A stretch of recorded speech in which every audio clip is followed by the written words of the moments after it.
Qual é a mensagem básica, ou seja, base fundamental do Evangelho? Já se perguntou, eu creio que muita gente já se perguntou, qual seria a mensagem básica? O que eu tenho que pregar? Lembro-me de um professor ter dito de uma experiência que ele fez em sua igreja, na igreja que ele pastoreava, pastor presbiteriano. Ele, pensando exatamente nessa mensagem básica, ele decidiu fazer a seguinte experiência. Ele pregou sobre diversos assuntos e nesse constante estar pregando, ele foi tirando os assuntos pouco a pouco.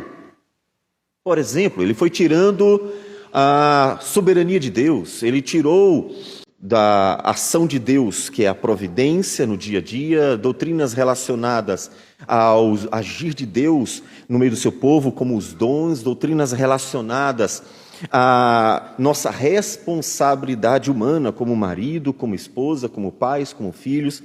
Isso que a gente vê ser trabalhado, inclusive, constantemente nas redes sociais. Ele foi tirando as doutrinas. Ele foi tirando. E foi reduzindo a mensagem.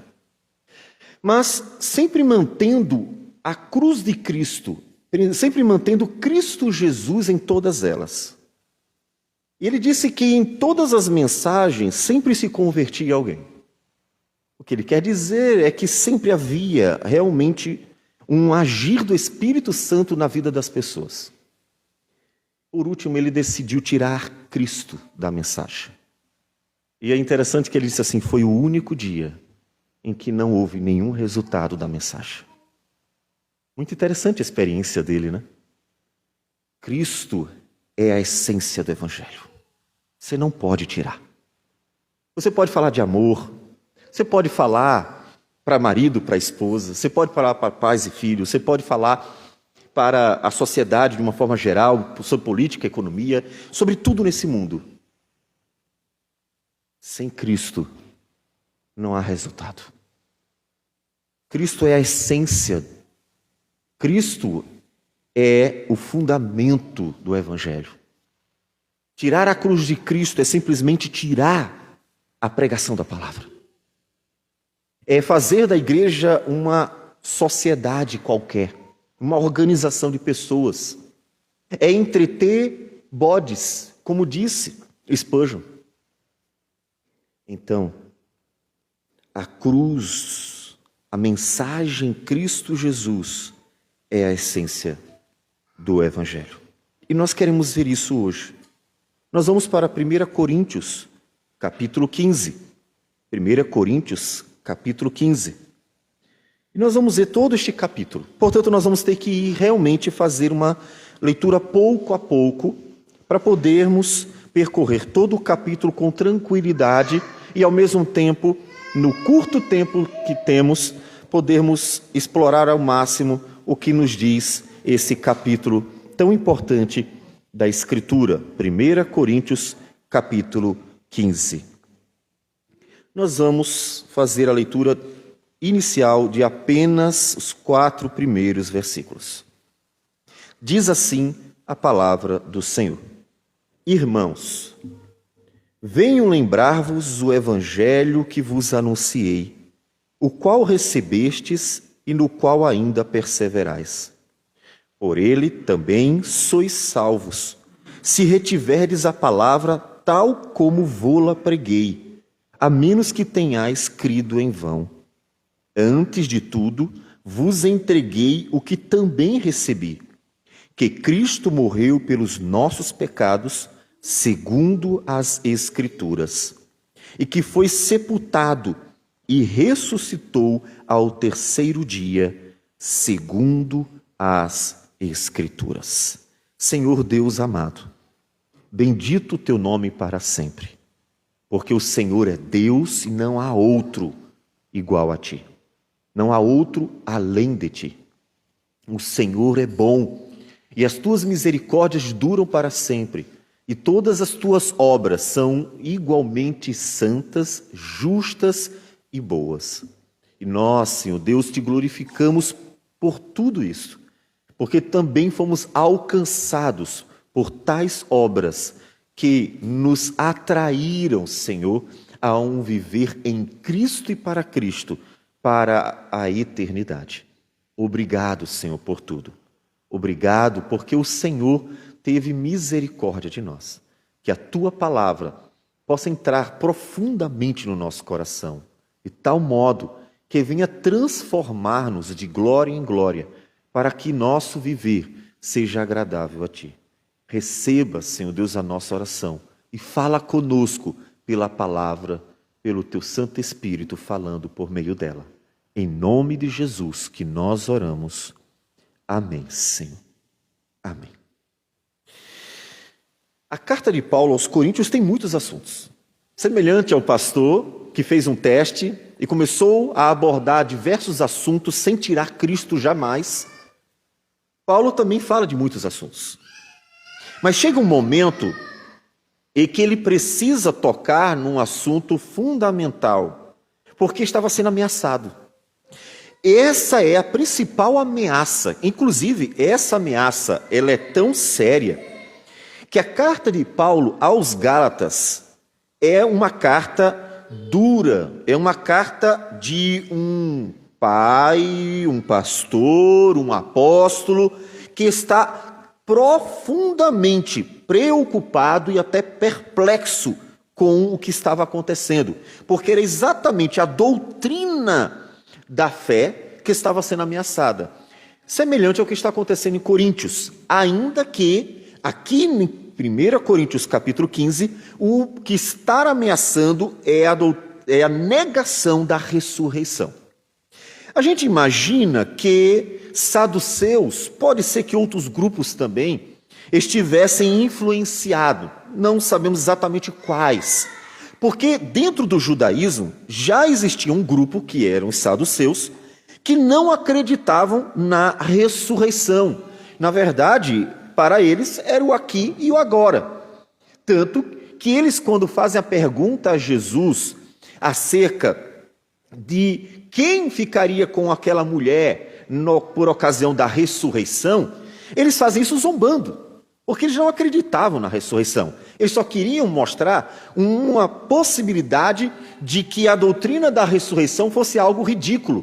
E Jesus zomba deles, mostrando como eles não conheciam a Escritura, porque o Deus vivo é Deus de vivos. Então, aqui o apóstolo Paulo precisa mostrar que negar a ressurreição é negar toda a fé. Porque o que adianta eu crer se eu não creio que haverá uma ressurreição, que não haverá uma vida eterna? De que adianta a minha fé? É vã. Viver para o aqui e agora nos torna os mais infelizes de todos os homens. Se não existisse a eternidade, de fato, o cristianismo seria a mais infeliz das religiões, porque estaria propagando algo que não era verdadeiro, alimentando uma falsa esperança nas pessoas. Portanto, provar que a ressurreição é uma doutrina fundamental, verdadeira, é fundamental para o cristianismo. E Paulo está fazendo isso. Ele diz, nesses 4 primeiros versículos, que ele estava anunciando aquilo que ele havia recebido. Quando ele diz que havia recebido, ele não está se referindo a ter visitado os apóstolos, os demais, e ter recebido informação. Não. Paulo, em Gálatas, já havia dito que todo o evangelho que ele anunciava para os gentios havia sido revelado pelo Senhor.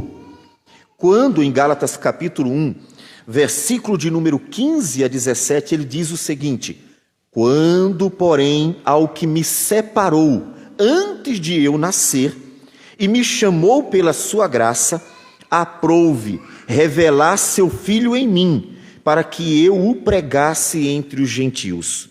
Sem detença, não consultei carne ou sangue. Ou seja, aquele que me separou desde o ventre e que me chamou no devido tempo, como vocês conhecem, na estrada para Damasco, ele quis revelar Cristo em Paulo. E Paulo não consultou ninguém. Ele não perguntou: o que é o evangelho? Me explique. Não. Ele diz no versículo 17: nem subi a Jerusalém para os que já eram apóstolos antes de mim, mas parti para as regiões da Arábia e voltei outra vez para Damasco. Lembra o que é que tem de tão importante na Arábia? O Monte Sinai. O que o Monte Sinai lembra a você? O Monte Sinai foi o monte onde Deus revelou a Moisés o Pentateuco. Foi onde Deus revelou, não todo exatamente, porque Deuteronômio teria que ser revelado somente no final da jornada de Israel, mas a maior parte do Pentateuco foi revelado no Monte Sinai. Quando Moisés, no capítulo 19 de Êxodo e 20, subiu ao monte e trouxe os 10 mandamentos, as tábuas da lei, ele estava no Monte Sinai. Quando Paulo está dizendo que não consultou ninguém por ocasião do chamado de Jesus na estrada para Damasco, antes, a primeira coisa que Paulo fez após a sua conversão e chamado ao apostolado foi sair e viajar em direção à Arábia. Como um bom judeu, foi ao Monte Sinai. Provavelmente, devemos entender que Jesus o ordenou a ir a este lugar. E lá, no mesmo lugar onde Deus revelou o Pentateuco, a base de todo o Antigo Testamento, Deus revelou ao apóstolo Paulo o Evangelho diretamente, para que ele fosse considerado, inclusive, um legítimo apóstolo, chamado por Jesus e ensinado diretamente por Jesus, e não apenas transmitida uma mensagem de um homem para outro homem. Ele recebeu o Evangelho inteiro. É lá, provavelmente também, porque ele não nos dá precisão ou relação nessas informações, que ele foi ao terceiro céu, como ele diz em Coríntios. Lá em 2 Coríntios, no capítulo 12, Paulo fala sobre um homem que teve tamanha revelação da parte do Senhor, que ele diz que foi ao terceiro céu, onde recebeu, ou seja, numa visão semelhante ao Apocalipse, numa visão que ele teve da parte de Deus. Paulo recebeu a revelação de Jesus Cristo, de todo o Evangelho, e até mesmo algumas coisas a mais, que só encontramos no apóstolo Paulo, em mais ninguém. Portanto, quando ele diz que pregou aquilo que recebeu, ele está dizendo que o evangelho que ele anunciava era fielmente o evangelho que Cristo Jesus revelou para ele. Lembre-se que Cristo fez isso com os outros apóstolos, durante os 3 anos que ele esteve no ministério, mas até no finalzinho, de uma forma bem intensa. Atos dos Apóstolos, capítulo 1, versículo 3 diz: a estes também, depois de ter padecido, se apresentou vivo, está se referindo a Jesus, com muitas provas incontáveis, incontestáveis, aparecendo-lhes durante 40 dias e falando das coisas concernentes ao reino de Deus. Ou seja, após sua ressurreição, ele apareceu aos discípulos e durante 40 dias ensinou sobre coisas a respeito do reino de Deus. Coisas essas que nós vamos aprender nas cartas dos apóstolos. Nós vamos aprender na carta de Pedro e nós vamos aprendendo no Novo Testamento. Paulo também teve essa experiência do Cristo ressurreto, que apareceu para ele e revelou para ele tudo aquilo que ele deveria ensinar da parte de Deus. E é esta mensagem que ele está anunciando para todos os gentios. E ele diz assim no versículo 2: se retiverdes as palavras tal como vô-la preguei, e aí vocês serão salvos. Quer ser salvo? Receba a mensagem do Evangelho e com fidelidade anunciada, receba exatamente aquilo que Jesus nos ensinou, porque é esta mensagem que salva vidas. E ele dá qual é a base dessa mensagem. Versículo 3 e 4. Antes de tudo, vos entreguei o que também recebi, que Cristo morreu pelos nossos pecados, segundo as Escrituras. A crucificação de Cristo é a mensagem do Evangelho, base para todo o restante que nós devemos ensinar. Isaías, capítulo 53, nos fala sobre Cristo. O profeta Isaías anuncia o sofrimento e a morte de Cristo neste capítulo, dizendo: quem creu em nossa pregação? E a quem foi revelado o braço do Senhor? E então, pulando alguns versículos, versículo 5, ele diz: mas ele foi traspassado pelas nossas transgressões, moído pelas nossas iniquidades. O castigo que nos traz a paz estava sobre ele, e pelas suas pisaduras fomos sarados. Versículo 10, todavia, ao Senhor agradou moê-lo, fazendo-o enfermar. Quando der ele a sua alma como oferta pelo pecado, verá a sua posteridade e prolongará os seus dias, e a vontade do Senhor prosperará nas suas mãos. Ele verá o fruto do penoso trabalho de sua alma e ficará satisfeito. O meu servo, o justo, com seu conhecimento, justificará a muitos, porque as iniquidades deles levará sobre si. Paulo diz: eu anunciei para vocês que Cristo teria que morrer, segundo as Escrituras. Portanto, a morte de Cristo foi anunciada profeticamente, e não apenas por Isaías, mas por muitos outros dos profetas do Antigo Testamento. E é preciso crer que Cristo morreu. Você sabia que algumas pessoas não acreditavam na morte de Cristo? Sim.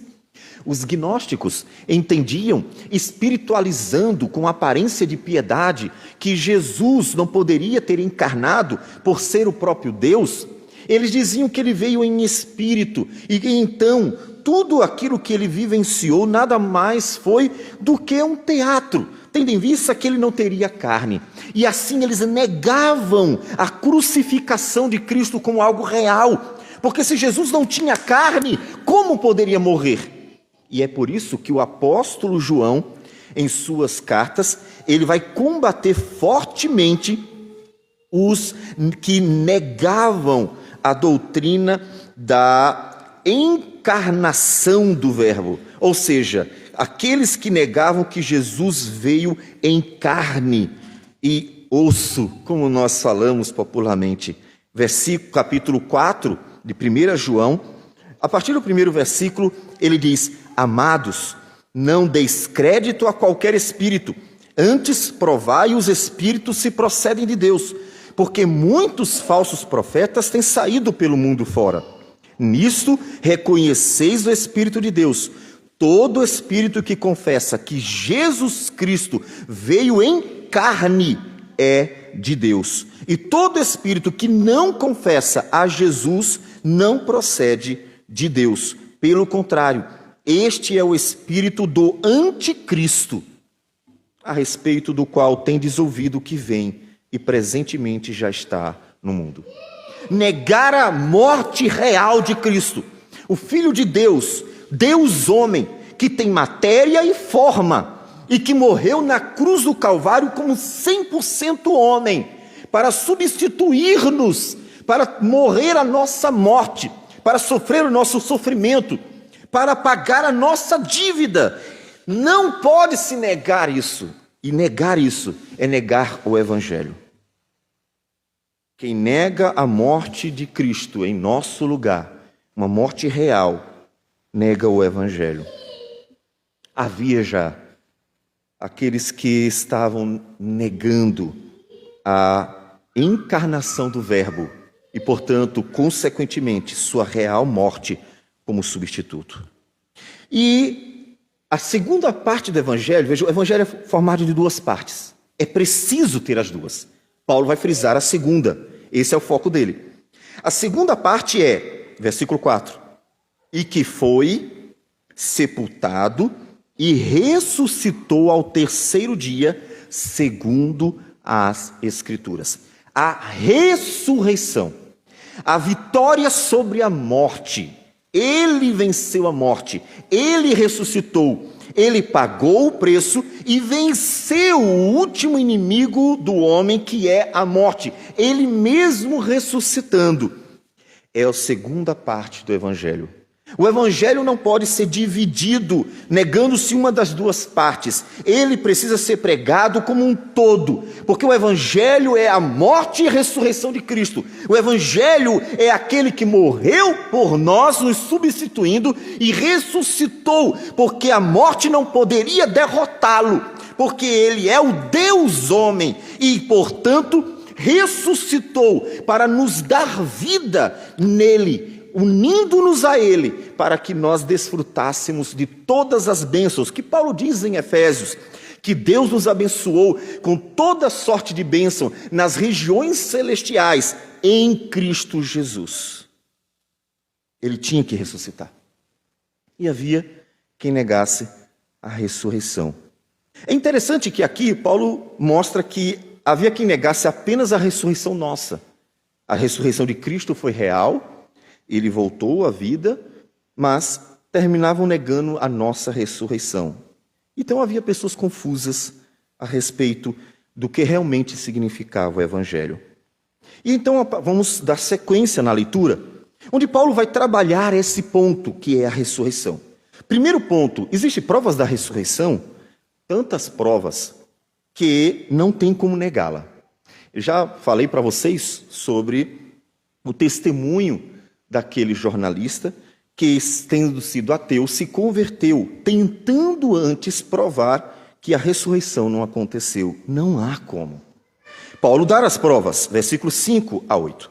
E apareceu a Cefas, e depois aos 12, depois foi visto por mais de 500 irmãos, de uma só vez, dos quais a maioria sobrevive até agora. Porém, alguns já dormem. Depois foi visto por Tiago, mais tarde por todos os apóstolos, e afinal, depois de todos, foi visto também por mim, como por um nascido fora de tempo. Observe quantas testemunhas. E ele faz questão de dizer, olha, eles estão vivos, pode perguntar. Observe que não há como negar os dados, porque Paulo está dando a cara a tapa. Paulo está dando uma informação e dizendo, consulte. Digamos que você visse um acidente ou testemunhasse algum evento qualquer e alguém viesse e perguntasse o que foi que aconteceu mesmo, você descrevesse. Naquele momento você está debaixo de análise. Se você estiver mentindo, as pessoas que testemunharam poderão dizer, não foi assim. Paulo fez exatamente isso. Paulo deu todas as informações e mostrou que estava se sujeitando ao exame. Vão atrás. Olha, a maioria vive. Se todos estivessem mortos, não, olha, ele apareceu a 500 pessoas, mas todos já estão mortos, nem tem o que fazer. Paulo deixou bem claro, a maioria, não todos, mas a maioria, uma grande porcentagem está viva, vão atrás. Pergunte se Jesus apareceu para eles, pergunte aos apóstolos, pergunte para todos se isso é verdade ou não. Não tem como negar, porque eles tinham como provar se o dado, a informação era verdadeira ou não. E ele diz, eu também sou testemunha. Eu sou testemunha da ressurreição de Cristo. Isso era importante, porque para ser apóstolo, eles precisavam não só ter recebido o ensino direto do Senhor Jesus, ser obviamente chamado diretamente por Jesus, mas ter sido testemunha da ressurreição de Jesus. Porque o objetivo dos apóstolos era dar seguimento à mensagem de Cristo Jesus, testemunhando morte e ressurreição. Não tem como negar. Portanto, já que Cristo ressuscitou, eu pergunto para você, alguma implicação há? Você que por acaso ainda não se rendeu à fé em Cristo Jesus, você tem que pensar muito seriamente. Espera aí, eu estou negando uma verdade que ninguém conseguiu até hoje e jamais conseguirá provar o contrário. É verdade. Ela está bem solidificada. Ela já foi comprovada diversas vezes. Ninguém pode negar a morte e ressurreição de Jesus. Então tem alguma implicação nisso. Negar isso significa negar algo que está vinculado. Porque a morte e ressurreição de Cristo não é apenas um evento isolado na história. Ah, você sabia de um homem que um dia morreu e depois de 3 ressuscitou? Ah, não sabia. Como era o nome dele? Não é um evento de um homem qualquer, que simplesmente aconteceu de forma sobrenatural e ninguém explica o porquê. Não é um fenômeno médico qualquer, que alguém diz assim, olha, fulano tinha uma doença e que ele depois de alguns dias voltou à vida, porque inclusive há esta doença e algumas poucas pessoas já passaram por isso. Não é apenas isso. Este homem Deus, ele tem uma mensagem vinculada à sua vida. Tudo o que aconteceu com ele tem a ver com uma mensagem. Tanto que Paulo diz, ele morreu segundo as Escrituras, ele ressuscitou segundo as Escrituras. Negar estas coisas é negar toda a mensagem relacionada à sua morte e ressurreição. E dentre essas mensagens, está ignorando a mensagem de que aqueles que o negarem serão condenados ao inferno, por terem desprezado o Filho de Deus, que deu a si mesmo voluntariamente, numa manifestação de amor e graça, para salvar o miserável pecador indigno do inferno, da ira vindoura, que será justa sobre todos os homens. Negar a Cristo é negar esta verdade, é rejeitá-la, portanto, há consequências. Negar a ressurreição de Cristo é rejeitar que Ele ressuscitou para nos dar vida. E isso será manifesto a todos os homens.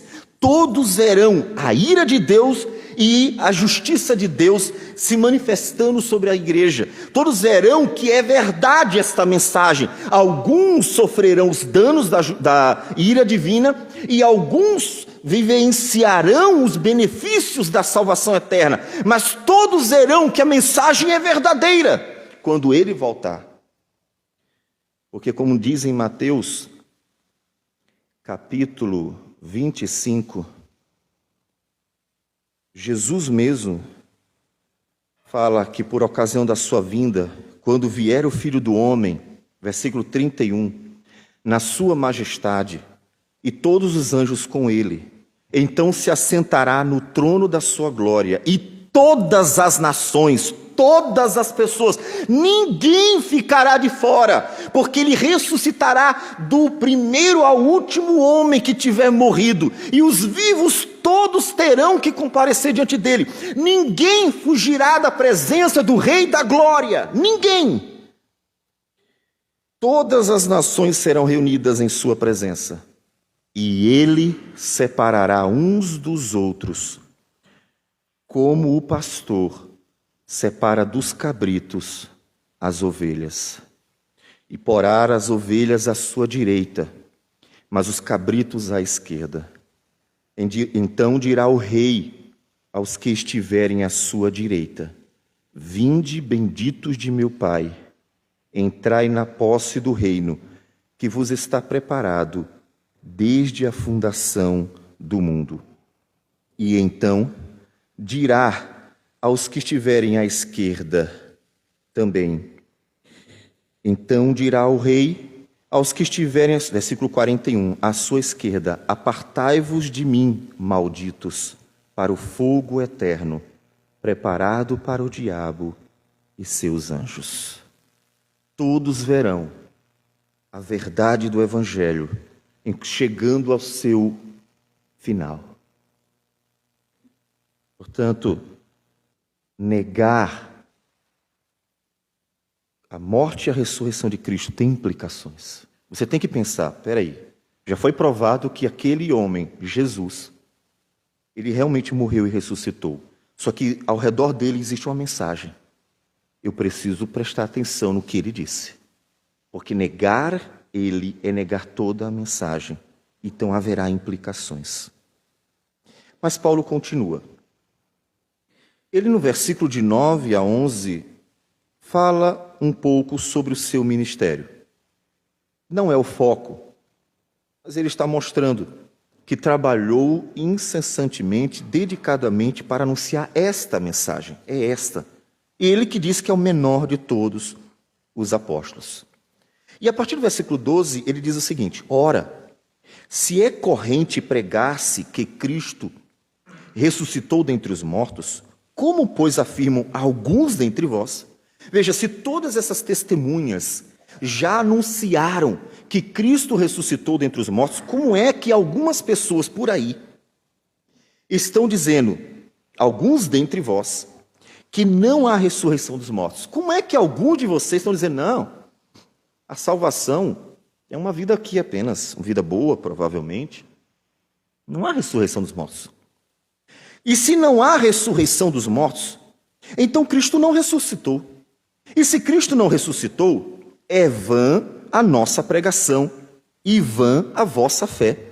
E se somos tidos por falsas testemunhas de Deus, porque temos asseverado contra Deus que ele ressuscitou a Cristo, ao qual ele não ressuscitou, se é certo que os mortos não ressuscitam. Porque se os mortos não ressuscitam, também Cristo não ressuscitou. E se Cristo não ressuscitou, é vã a vossa fé, e ainda permaneceis nos vossos pecados. E ainda mais, os que dormiram em Cristo pereceram. Se a nossa esperança em Cristo se limita apenas a esta vida, somos os mais infelizes de todos os homens. Vocês observam que Paulo mostra as implicações de uma afirmação errada. Algumas pessoas estavam afirmando por aí que os mortos não ressuscitam. Mas espera aí, se os mortos não ressuscitam, também Cristo não ressuscitou. Afinal das contas, ele é o primeiro a ressuscitar. Mas se Cristo não ressuscitou, então você está dizendo que nós somos mentirosos. Porque se Cristo não ressuscitou, nós estamos anunciando um falso evangelho. Porque base do evangelho é a morte e ressurreição. Está dizendo que nós estamos falando algo contra Deus, que nós estamos anunciando uma mensagem que é contrária à verdade, portanto contrária a Deus. Se Cristo não ressuscitou, então nós estamos crendo em quê? Inclusive, já pararam para pensar que em Cristo não tendo ressuscitado, somos pecadores ainda, porque quem nos deu a sua justiça? Nós estamos desfrutando da justiça de quem? Porque ele morreu por nós, mas precisava ressuscitar para nos dar o que ele alcançou. Quando nós nos unimos a Cristo pela fé, pelo batismo, como um povo de Deus, quando nós nos unimos a Cristo Jesus, nós desfrutamos dos benefícios de Cristo Jesus. Se Cristo não tivesse ressuscitado, não poderíamos nos unir, porque ele não existiria mais. Estaria apenas morto, teria desaparecido. Portanto, a sua morte teria sido em vão. A morte, para que tivesse eficácia sobre nossas vidas, precisava da ressurreição. Porque era ele ressurreto que poderia dar a nós tudo o que ele fez. Se Cristo não tivesse ressuscitado, até a morte teria sido em vão. E, portanto, a nossa fé. E ele diz, seríamos os mais infelizes de todos os homens. Porque estamos trabalhando duro, dando duro, pregando, insistindo, ensinando, sofrendo, passando por tudo por causa de uma mensagem, e no final é só uma mentira. Quem faz isso? Observe que essa afirmação de Paulo é mais uma testemunha que confirma a ressurreição de Cristo. Quem é que luta e dá a vida por uma mentira, sabendo que é uma mentira? Ninguém faz isso. Pessoas dão a vida por coisas que acham ser verdade, mesmo que sejam mentiras. Por exemplo, você vai encontrar terroristas que jogam, a sua própria vida contra a morte, se jogam de avião, os kamikazes da vida. Eles dão a sua vida por uma causa, mas eles acreditam naquilo. Eles não estão dando a vida por uma mentira. Eles não estão dizendo assim, eu sei que tudo aquilo que eu creio é mentira. Mesmo assim eu vou morrer por isso. Ninguém faz isso. Quando pessoas dão a vida por suas religiões, porque muitas pessoas dão a vida por suas religiões, elas estão dando uma vida por algo que eles acreditam. No momento que se prova que aquilo é uma mentira, a pessoa fica sem chão. Por isso, inclusive, é que aos olhos homens, aos olhos humanos, é difícil tirar alguém de uma religião onde ela está há muito tempo arraigada, porque isso tem a ver com o coração. Ela nunca parou para pensar se aquilo que está sendo ensinado é verdade. Ela nunca parou para raciocinar, tirar a prova, examinar, ver os fundamentos, comparar e assim chegar à verdade acerca do assunto. Não! Nenhum deles faz isso. Eles apenas ouvem, acreditam, guardam no coração, tornam aquilo dali um ídolo delas e seguem adiante. Por isso dão a vida por aquilo. O problema das religiões não é aqui. O problema das religiões é aqui. É fácil convencer uma pessoa quando ela pensa. É difícil convencê-la quando ela só sente. Quando ela não pensa, mas ela sente. Só Deus, pelo Espírito Santo, pode fazê-la deixar de sentir. Consigo convencer você acerca de qualquer coisa que você está pensando errado e mostrar a verdade. Aí você vai dizer, é verdade, eu pensei que fosse assim. O mesmo você pode fazer comigo. Todavia, como eu vou tirar do seu coração uma coisa que você ama, que você cegamente ama? Eu acho que assim deu. Eu vou falar, vou mostrar, cara, não é assim. Por quê? Um menino ou uma menina se apaixona por um jovem, uma jovem, e então, vamos pensar num cristão e a menina ou o menino, né, não é cristão. E aí a mãe, o pai, o avô, a avó, o tio, o papagaio, todo mundo, o pastor, os irmãos, todo mundo diz assim, fulano, não faz isso. Ele ou ela, né, não é cristão. Olha para a pessoa, avalia, analisa e dá todos os argumentos e diz tudo, e mostra os perigos, mostra os possíveis danos, apresenta todos os problemas, argumenta racionalmente, ponto por ponto, e ele diz, não, mas eu gosto. Não, mas eu gosto. E fica nisso. E ninguém convence que aquilo ali não vai dar certo. Por quê? Porque não é aqui, é aqui. É a mesma coisa acerca de tudo. Quando pessoas amam uma afirmação, uma proposição, uma ideia, ninguém tira. Por que não dá para convencer os cristãos que enveredaram pelo caminho do comunismo e do socialismo, sendo que os fundamentos comunistas e socialistas são completamente anticristãos? O fundamento, um deles, básicos do socialismo e do comunismo, é a religião é uma maldição. Você sabia disso? Se você perguntar para um comunista ou um socialista quais os fundamentos filosóficos, um deles é a religião é uma maldição, temos que tirar da sociedade. Como é que um cristão diz, eu amo o comunismo e ao mesmo tempo quer ser religioso? Não dá! Mas por que você não convence? E às vezes são pastores, presbíteros. Porque eles não estão raciocinando, eles não estão pensando. Não é uma questão da mente, é uma questão do coração. É igual a um jovem, uma jovem apaixonado, não pensa. É por isso que eles adotam e não deixam. A mesma coisa em relação a tudo. Todas as religiões, para que uma pessoa seja convencida, é preciso tirar daqui. E só o Espírito Santo pode fazer isso. E então, Paulo vai mostrar para os cristãos que de fato Cristo ressuscitou e quais as implicações disso. E nós vamos ler, tentar ser coeso aqui.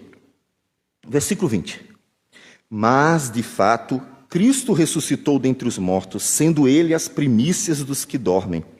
Visto que a morte veio por um homem, também por um homem veio a ressurreição dos mortos. Ou seja, Adão trouxe a morte, Cristo tira a morte, trazendo a ressurreição. Porque assim como Adão, todos morrem, assim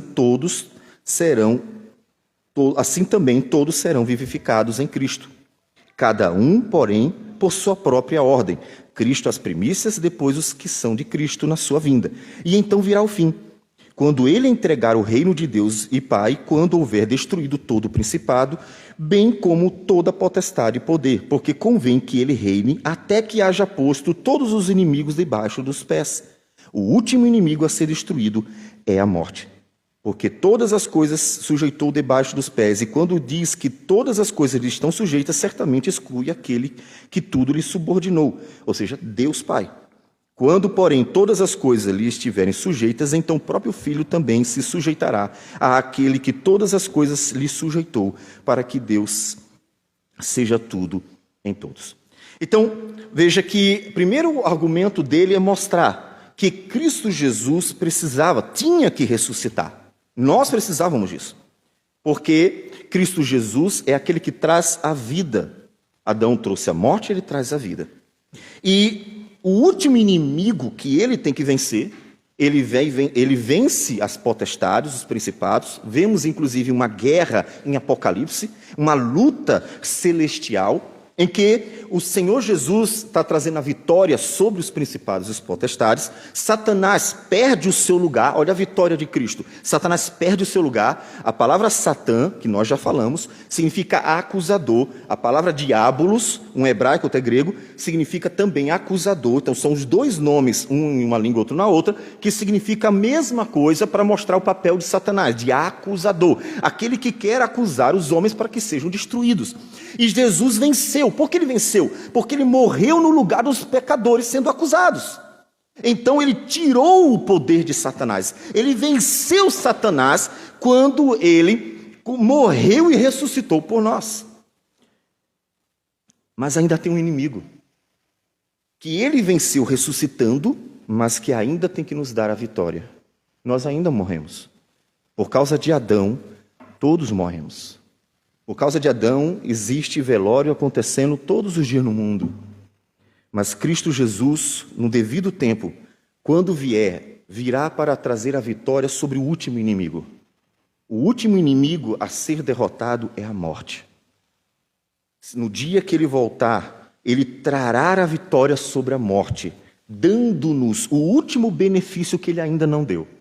Nós já desfrutamos de muitos benefícios, temos acesso ao Pai, podemos orar a Deus, somos abençoados por Sua palavra, que conforta, consola, exorta, motiva, edifica. Somos abençoados pela ceia, que fortalece a nossa fé, confirmando-nos em Cristo Jesus. O batismo, que nos ingressa no reino de Deus, no corpo de Cristo. Somos abençoados com a comunhão dos santos. Nós somos abençoados por muitas bênçãos que Jesus conquistou para nós. Mas tem uma bênção que não nos foi dada ainda, e portanto nós vamos vivendo pela esperança de sermos abençoados com essa bênção também. Essa esperança se concretizará no último dia, porque essa bênção é a vitória sobre a morte. O Senhor não nos deu ainda. Todos nós ainda estamos destinados à morte até que Jesus venha. Quando Ele vier, já não mais. Então, viva por essa esperança. Eu sei que a morte é triste para qualquer um, porque ela não é parte da nossa natureza. Ela é uma consequência do pecado. A morte, ela não é algo natural para nós. A vida é, a morte não.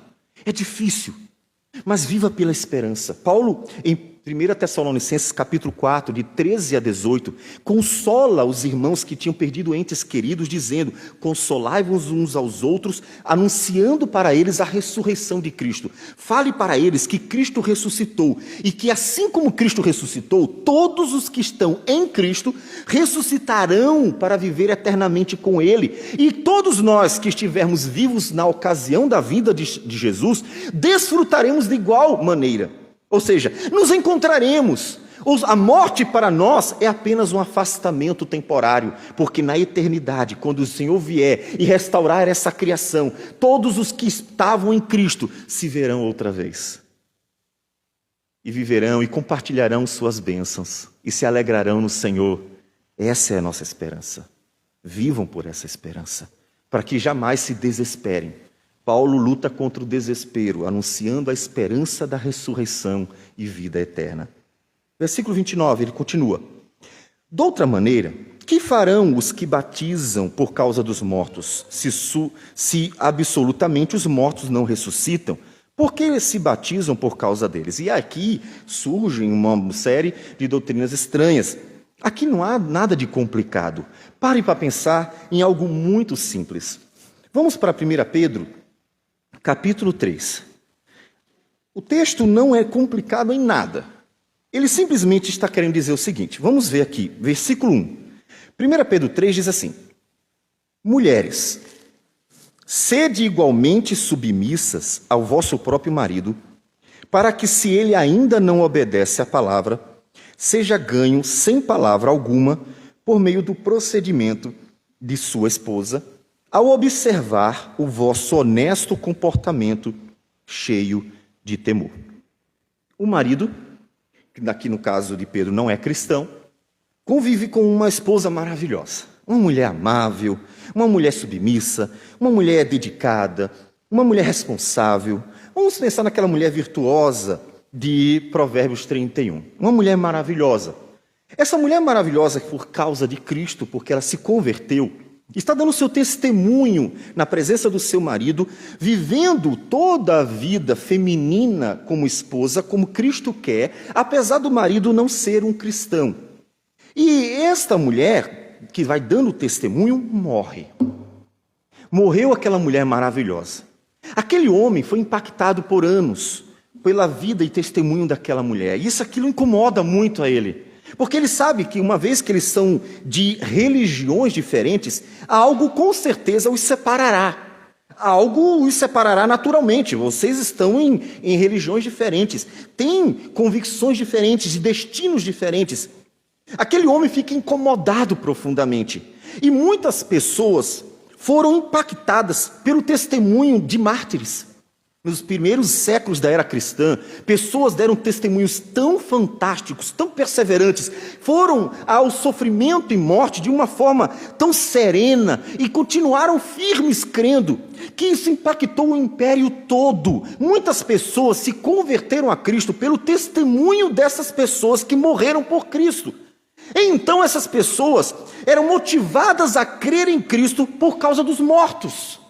Ou seja, esse marido, ele quer reencontrar a sua esposa. O que eu faço para reencontrar a minha esposa? Creia no Senhor Jesus. Seja batizado e você vai reencontrar a sua esposa na eternidade. Paulo diz, por que pessoas estão sendo batizadas?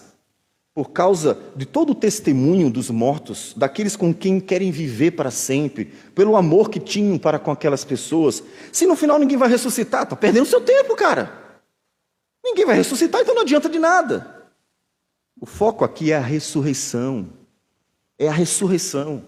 Portanto, essas pessoas estavam querendo ser batizadas porque elas queriam ressuscitar e viver para sempre com as pessoas que elas amavam. Porque essas pessoas haviam marcado suas vidas. É isso que significa o texto. Algo simples, nada complicado. E por que também nós nos expomos a perigo a toda hora? Nós o tempo todo estamos sendo ameaçados por uma verdade que vocês estão dizendo que não é verdade? Dia após dia morro. Eu protesto, irmãos, pela glória que tenho em vós outros, em Cristo Jesus nosso Senhor. Se como homem lutei em Éfeso com feras, que me aproveita isso? Se os mortos não ressuscitam, comamos e bebamos que amanhã morreremos. Se não tem ressurreição, então não tem consequências, não tem implicações. Eu reassisti ontem um filme maravilhoso, infelizmente tem umas ceninhas mais fortes que não deveria ter e nem eram necessárias. Mas é um filme maravilhoso que fala das 3 fases que um homem pode passar. A irresponsabilidade, o desespero e a maturidade. Feitiço do Tempo, um filme bem antigo, por sinal. É um filme muito bom. Se você parar para pensar em tudo que ele está ensinando, é um filme muito bom. E no primeira fase, quando ele percebe que o dia não acaba, porque ele percebeu que todos os dias ele amanhece no mesmo dia, que lá no filme é o dia da marmota, uma celebração que há numa cidadezinha norte-americana. Todo dia ele acorda no dia 2 de fevereiro. E então ele percebeu isso. Quando ele percebeu, a primeira implicação, porque ele não sabia o que fazer com isso, ele não sabia o que estava acontecendo e não sabia o que fazer com aquilo. Ele não sabia a causa e nem o propósito. Então ele diz assim, sabe de uma coisa? Não tem consequências. Conversando com 2 colegas que estavam bêbados, ele diz, olha, se eu tivesse todo dia o mesmo dia, eu ia viver sem consequências. É exatamente isso. E não é isso que o mundo faz? Quando o mundo negou a ressurreição, por ocasião do modernismo, que individualizou a vida e a transformou num mero materialismo, consequência também do marxismo cultural. Este materialismo diz ao homem: não existe amanhã, vivamos do jeito que a gente quiser, comamos e bebamos que amanhã morreremos. E qual é a implicação? Não há consequências para a vida. Se não há ressurreição, então não há consequências para nada. Façamos o que quiser, porque vamos morrer mesmo. Paulo está mostrando o absurdo da negação da ressurreição, porque esse absurdo transforma até mesmo a sociedade num caos. No momento em que a sociedade negar a eternidade, negar a consciência de alma, negar a consciência de uma vida após a morte, a sociedade entra no caos, porque ela percebe que não há consequências para os seus atos. Então façamos o que quisermos. Isso não pode ser ensinado por aí. O marxismo cultural está tentando. Por isso temos que combatê-lo. Versículo 34. Tornai-vos à sobriedade. Isso é coisa de doido, isso é coisa de bêbado. Tornai-vos à sobriedade. Como é justo. E não pequeis, porque alguns ainda não têm conhecimento de Deus. Isto digo para a vergonha vossa. É absurdo isso. É absurdo. A ressurreição é uma necessidade. Sem a ressurreição não há vida eterna, não há alma, não há nada. Então não há esperança. Parem com essas besteiras. Mas alguém dirá: como ressuscitam os mortos? Tentativa de zombar da ressurreição. E que corpo vem? Insensato. Observe que Paulo não está sendo nem um pouquinho bonzinho com eles, porque são zombadores do evangelho. O que semeias não nasce se primeiro não morrer. E quando semeias, não semeias o corpo que há de ser, mas o simples grão, como de trigo, ou de qualquer outra semente, mas Deus lhe dá corpo como lhe aprouver, dar a cada um uma das sementes, o seu corpo apropriado. Nem toda a carne é a mesma, porém uma é a carne dos homens, outra dos animais, outra das aves e outra dos peixes. Também há corpos celestiais, corpos terrestres, e sem dúvida uma é a glória dos celestiais e outra dos terrestres. Uma é a glória do sol, outra a glória da lua e outra das estrelas, porque até entre estrelas e estrela há diferença de esplendor, pois assim também é a ressurreição dos mortos. Semeia-se o corpo na corrupção, ressuscita na incorrupção. Semeia-se em desonra, ressuscita-se em glória. Semeia-se em fraqueza, ressuscita-se em poder. Semeia-se corpo natural, ressuscita corpo espiritual. Se há corpo natural, há também corpo espiritual. Pois assim está escrito: o primeiro homem, Adão, foi feito alma vivente. O último Adão, que é Cristo, porém, é espírito vivificante.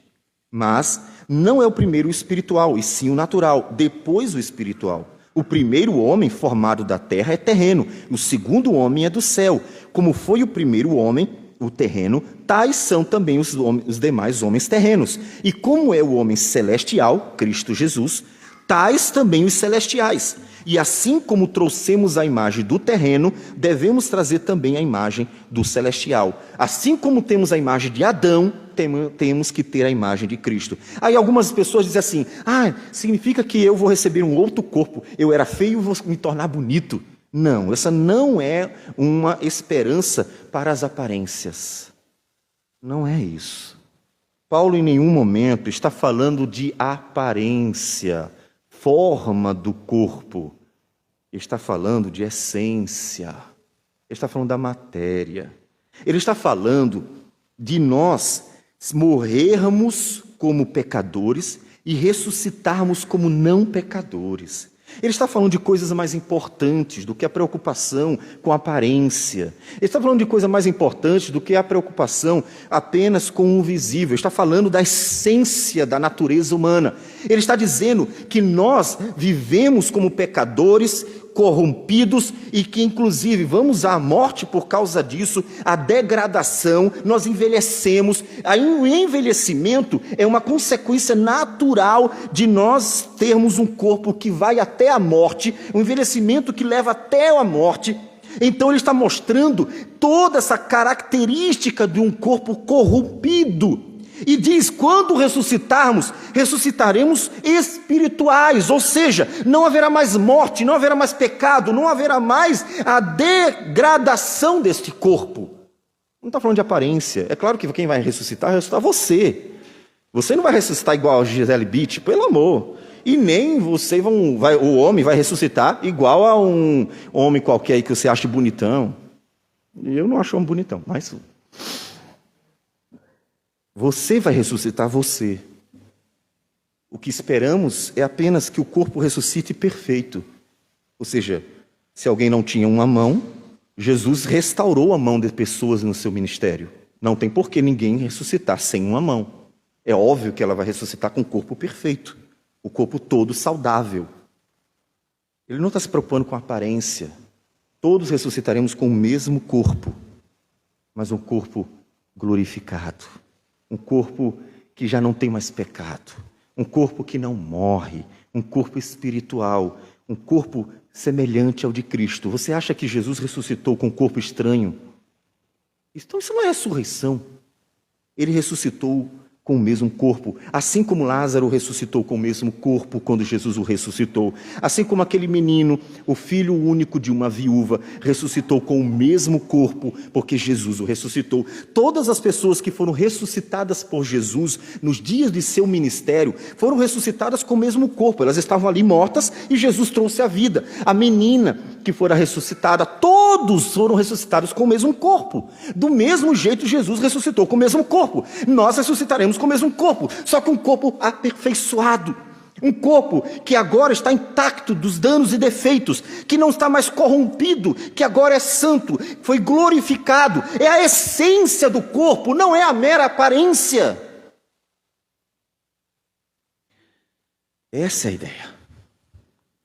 Paulo está falando de coisas mais importantes do que a vaidade humana.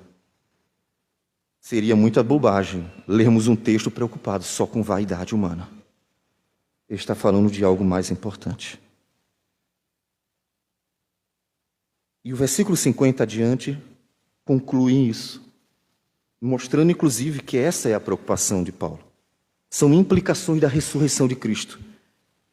E nós encerramos com os últimos versículos. Isto afirmo, irmãos, que a carne e o sangue não podem herdar o reino de Deus, nem a corrupção herdar a incorrupção. Ou seja, ele está falando da natureza humana pecadora. Uma natureza humana pecadora. Nenhum pecador viverá no reino de Deus. Nenhuma pessoa corrompida viverá no reino de Deus. Nenhuma pessoa com a natureza humana marcada pelo pecado, escrava do pecado, vai viver no reino de Deus. Nenhum. Eis que vos digo um mistério. Nem todos dormiremos, mas transformados seremos todos. Num momento, num abrir e fechar de olhos, ao ressoar da última trombeta, a trombeta soará, os mortos ressuscitarão incorruptíveis. Corpo glorificado, um corpo santificado, um corpo que o pecado não tem mais domínio e nem a morte. Ressuscitarão incorruptíveis e nós seremos transformados. Todos entrarão transformados, todos entrarão sem pecados, tanto os que estarão vivos quanto os que haviam morrido. Todos serão apresentados na eternidade com a obra de Cristo concluída, a sua justiça imputada sobre nós e a santificação concluída sobre nossas vidas. E então nós poderemos, de fato, estar na presença do Deus Santo, porque nós seremos santos à semelhança de Jesus. Porque, versículo 53, é necessário que este corpo corruptível se revista da incorruptibilidade e que o corpo mortal se revista da imortalidade. E quando este corpo corruptível se revestir de incorruptibilidade e o que é mortal se revestir de imortalidade, então se cumprirá a palavra que está escrita: tragada foi a morte pela vitória. A última bênção que Cristo dará a nós, bênção que Ele conquistou por sua morte e ressurreição, O último benefício celestial de Cristo para nossas vidas, por estarmos unidos a Cristo, é a vitória sobre a morte. A morte é o nosso último inimigo. Estamos esperando o dia da vitória. Onde está, ó morte, a tua vitória? Onde está, ó morte, o teu aguilhão? O aguilhão da morte é o pecado, e a força do pecado é a lei. A morte atua todos os dias, amedrontando os homens, aterrorizando a humanidade, cutucando por causa do pecado. E então a lei, que aumenta a visibilidade de nossa miséria, faz com que temamos a morte, mas ela será derrotada. Versículos 57 e 58. Graças a Deus que nos dará a vitória por intermédio de nosso Senhor Jesus Cristo. Você já deu graças a Deus por isso? Eu sei que você se preocupa pela saúde, as finanças, problemas no trabalho, problemas em casa e problemas outros que você tem. Mas sério, há algo que Cristo nos deu e algo que Cristo nos dará, terminará a obra, que é grandioso demais. Você deveria dar graças todos os dias. Obrigado, Jesus. Porque o Senhor me deu todas as bênçãos que alcançou naquela cruz e pela ressurreição. Nos deu todas as bênçãos. Dê graças. Não viva uma vida de murmuração, reclamação, uma vida sempre olhando para tudo que é ruim. Viva uma vida de gratidão, viva uma vida de louvor, de adoração. Para de reclamar da vida. Para de ser uma pessoa desagradável. Para de ser uma pessoa chata, uma pessoa que está sempre observando os problemas e reclamando de tudo. Que está sempre de tudo está ruim, tudo está ruim. A parede nunca está branca o suficiente, porque ela está sempre com alguma mancha que desagrada. Para de olhar para tudo isso. O que Cristo fez na cruz do Calvário e por sua ressurreição é tão grandioso que deveria extrair de você um constante agradecimento, um louvor constante a Deus, porque o que Ele fez foi suficiente para nos dar uma esperança eterna. Então, para de viver uma vida desagradável. Há muitas pessoas que vivem uma vida desagradável, sempre reclamando e murmurando e sempre observando as coisas ruins. Para! Glorifica a Deus. Dá graças a Deus pela vitória. A que veio e a que virá. Portanto, meus amados irmãos, sede firmes na doutrina, inabaláveis, não deixe ninguém convencer de vocês do contrário, com suas mentiras, não deixe. E sempre abundantes na obra do Senhor. Eu não consigo entender o cristão infrutífero. Não faz sentido, a Bíblia nos mostra que isso não é algo que se encaixa.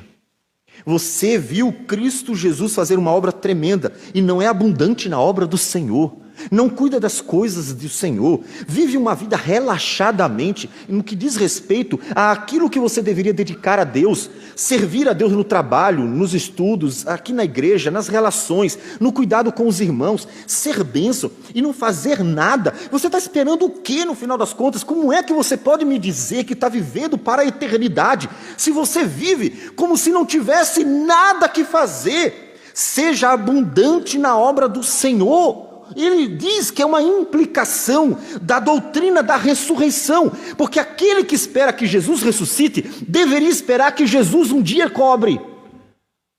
Meu filho, você estava esperando a ressurreição, não estava? Sim, Senhor, estava esperando. Então por que você viveu como se não estivesse? Você não fazia nada, cara. Você só cuidava de você mesmo. Só vivia pensando no comer, no dormir, só se deleitava. Tudo para você era viver conforme a sua vontade. Você vivia para si mesmo. Você era egocêntrico. Tudo girava em torno de você. Eu não vi você se dedicar. Você não se esforçou como Paulo. Você não tentou fazer o melhor para abençoar vidas. Você não se esforçou para ser uma bênção. Você não deu de si nada, cara. Você só fazia o que queria. E até se fazia alguma coisa na igreja, fazia porque você gostava. Mas se alguém te dissesse assim, vamos fazer uma coisa, e você não gostasse, você não fazia não. Ou seja, você só fazia o que queria. Mas você está me dizendo que estava esperando a ressurreição, não parece. Há muitos cristãos que não dá para entender que estejam esperando a ressurreição. Porque são tão egocêntricos, vivem de tal forma só para si mesmo, que parece que não estão esperando encontrar Jesus. Porque diz Jesus que quando vier o Senhor, Ele dirá: chame o primeiro servo. Senhor, o Senhor me deu 5 talentos. Toma aqui outros 5 que eu produzi. Ele vai olhar para os frutos nas mãos do servo fiel, que pegou o que tinha e dobrou, trabalhou, se esforçou, deu o melhor de si, fez de tudo, e vai dizer: muito bem, servo bom e fiel. Foste fiel no pouco, e sobre o muito te colocarei. Entra no gozo do teu Senhor. Parece que tem gente que não está esperando esse dia. Paulo nos diz que a doutrina da ressurreição nos convoca a tentarmos a uma implicação. Viva abundante na obra do Senhor.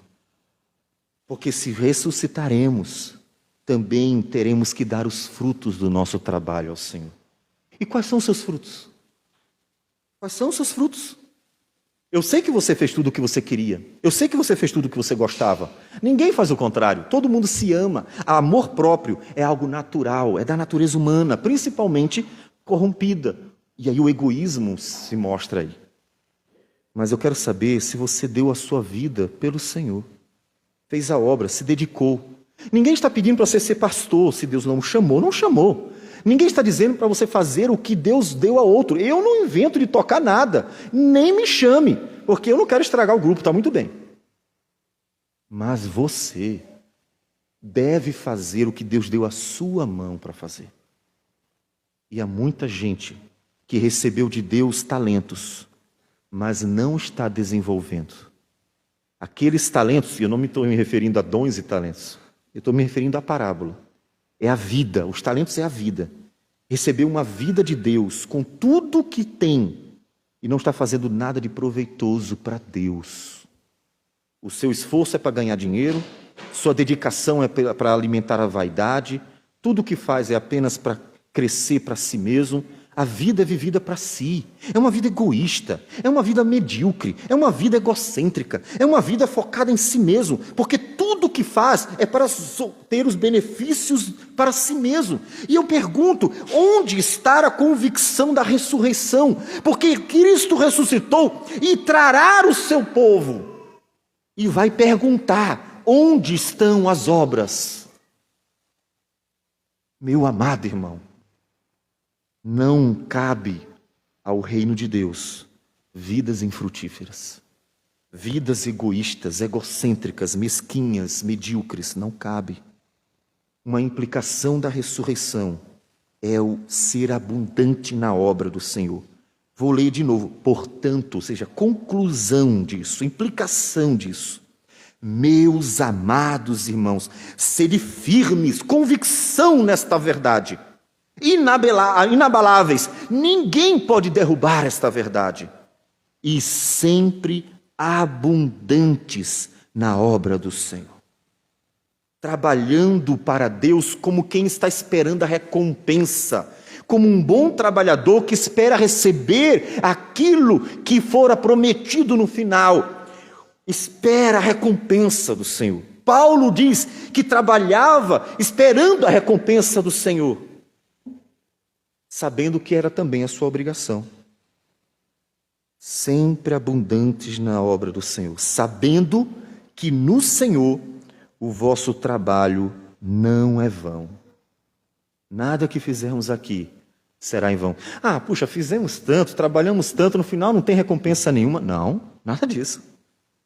O Senhor recompensará os seus filhos, por terem dado a vida por Ele, por terem se dedicado a Ele, por terem usado tudo o que têm para Ele, por terem feito o melhor com o que receberam do Senhor. Senhor, o Senhor me deu tudo isso.